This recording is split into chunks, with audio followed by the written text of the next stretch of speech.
I'm going to be very quick, but I thought that one of the problems when we have these kind of conversations is we tend to, on the one hand, not think through the issues as systematically and as structurally as they need to be thought through. Or when they are thought through in systemic and structural senses, they thought through in such abstract ways that you don't get to the nub of the problem. And so what I would like to do is say 4 or 5 things. One is what I think the big challenge is, and why service delivery protests, service delivery failure has taken on the urgency that it has taken. And then I want to tell you how I think we can resolve it. And I suspect it's easier said than done, but you will understand why when I come to the question. I think the really big challenge, the big implication, the big challenge we have is to try to understand what is the implication of service delivery failures in an unequal world.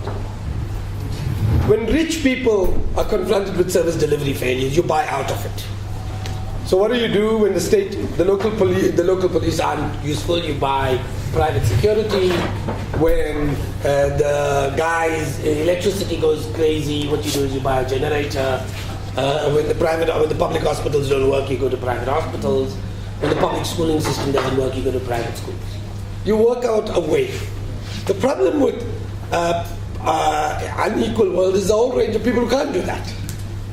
And suddenly those guys get particularly pissed off. Because what happens is that as these other guys do this, they are particularly, in a dramatic way, it brings to the fore how the fact is that the service delivery failure impacts on them more than it impacts on anybody else. And it seems to me that that's the big, if you like, challenge. Now the problem with the debate so far is that it's a kind of false debate. We get this debate articulated in ideological extremes. So when we're talking about this, we're talking about affirmative action versus meritocracy, as if these are kind of mutually exclusive things. We have the crazy debate about the economy as capitalism versus socialism. It's kind of done in the most abstract and extreme conversations. And it seems to me that that's part of the problem. The second part of the problem is we have this kind of polarized debate around reality and aspiration. So when the left are arguing, they're completely located on the perspective of aspiration with a complete blind side on reality. When you have kind of private sector economists thinking, all they look at is the reality with no understanding of any aspiration. And it seems to me that the real dilemma in our society is how do you strike the right balance? Because if you can't strike the right balance between reality and aspiration, if you can't strike the right balance, if you like, between the debates that govern us, then we're in trouble. And so I want to say that if you want to be serious about addressing the challenges we have, service delivery, social protests, service delivery protests, even national questions, there are 4 or 5 big balances that you have to be struck.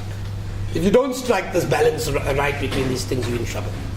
So the first balance that it seems to me that you need to strike is the balance that needs to be struck between maintenance and development. If you don't get this right, you're in serious, serious trouble.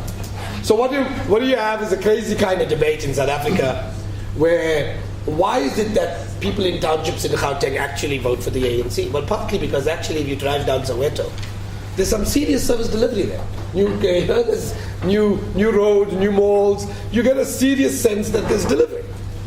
And then the question is, there's a whole series of irritated guys running around Sandton saying, what the hell is going on here? You're talking about a world-class African city, but the lights don't work and there's potholes all over the place.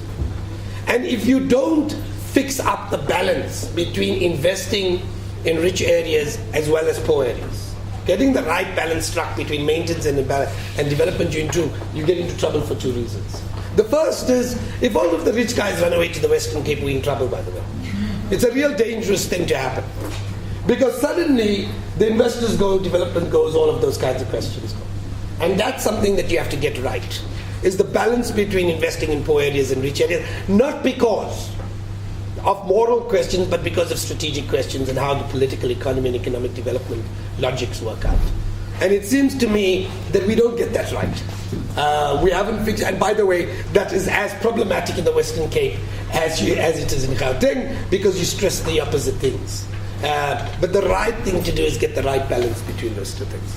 The second is, if you want to deal, and everybody agrees that corruption is a big problem from the president down to everybody else.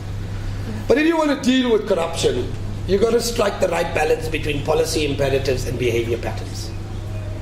You can, every time we talk, and this is the kind of crazy thing about this, that you have this crazy thing is every time we want to deal with corruption, somebody goes and rewrites the ministerial handbook. As if suddenly by rewriting the ministerial handbook, this thing is going to change. You can have the best policy documents in the world, but if it doesn't impact on behavior, you're in trouble. And so the question is, how do you take action as well as engage in policy? How do you fix that? You know what, I've said this before and I say it again. You want to deal with corruption, take two very senior political figures, lock them up for 5 years. You watch how behavior patterns change. And that, striking the right balance between structuring behavior patterns and engaging in policy change. If you don't strike that, you'll never deal with corruption, and you don't deal with the challenges around development. The third fundamental rule is this false debate between cadre deployment and meritocratic civil service. Now, any political system in the world has some level of cadre deployment. It's a crazy thing to imagine it doesn't happen. It happens in the UK, it happens in the US, and this thing. The question is, at what level does it happen? What is the structures of it, and how do you limit it, and how do you ensure that meritocracy defines the rest of the thing? If you got a cadre level of cadre deployment at ministerial level, at even councillor level, if you got that happen, that makes a lot of sense in a lot of ways. But if you start having cadre deployment at the level of secretaries and directors and deputy directors, you have a crazy situation. I tried to call a party the other day, I won't say where. You can't even get the secretaries to answer the telephone. That is a serious capacity constraint. If you have a whole range of people who are financial managers in municipalities who haven't learned how to read a balance sheet, well, don't be surprised you got corruption or financial crisis in these municipalities. So the question is, how do you strike the right balance between cadre deployment and this thing? And everybody says we're going to have to do it. Everybody says we don't have cadre deployment, or we only have cadre deployment at this level. But you know what, let's be honest. We know that it extends widely, sometimes with the blessing of the parties in power, both the opposition and the ruling party, and sometimes despite them, because there's a whole series of other interlocutors within the party and within the civil service that are engaging in cadre deployment or patronage networks that are problematic. And so unless you fix that, you're in trouble. The fourth is matching and striking the right balance between challenge and resources. This is another crazy debate in South Africa, as if we assume we got enough resources. Well, if you had enough resources, you shouldn't be having, you wouldn't be able to have the kinds of service delivery crisis. The service delivery crisis is partly about incompetence. There's no doubt about it. And partly about inappropriate tenders. But some of it has got to do with the fact that too little resources are going in. So partly why our major rural schools don't have toilets. That's in part got to do with incompetence. In part it's got to do with resources. And how you broker resources is an important question. And I'm going to stop here at this moment. I wasn't saying I'm trying to get them to put the lights. Oh, okay, that's fine. So you've got 1 more minute. Okay, so basically, how you strike the right balance between these resources and challenges is important. And by the way, I want to say that sometimes those resources don't have to be simply generated from the state. You can just use with clever regulation. You can redirect resources. So one of the things that strikes me is I carry on mumbling and grumbling about this. You talk about the big crises around the challenges around the construction companies and how they took the state for a ride for over a number of years through bid rigging. Well, the simple answer, if you want to have a penalty, instead of giving them $1.5 billion and giving it to Praveen Gordhan so you can put it in the National Treasury, if you simply said to each one of them, we're going to give you a penalty that says, Marae Roberts, you've been found guilty, you're going to take rural schools in the Eastern Cape and fix all toilets and libraries, etc. Actually, you would have got them to pay for the developmental agenda, and you would have had a far much more developmental effect, and it would have cost the state very little. So just a little bit of imagination on how you mobilize resources can be quite crucial. And then finally, I'll end off here. Unless you get all of this done, But if you don't tackle the big question around poverty and inequality and the balance between that, then you're in trouble. Everything we do, including the National Development Plan, is directed at addressing poverty. But I promise you, you can address poverty as much as you want.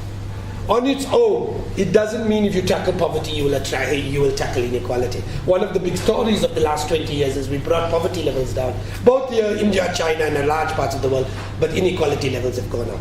And the problem with inequality is if you don't address inequality, you don't address the service delivery protests, and you don't address the service delivery failures. Thank you very, very much.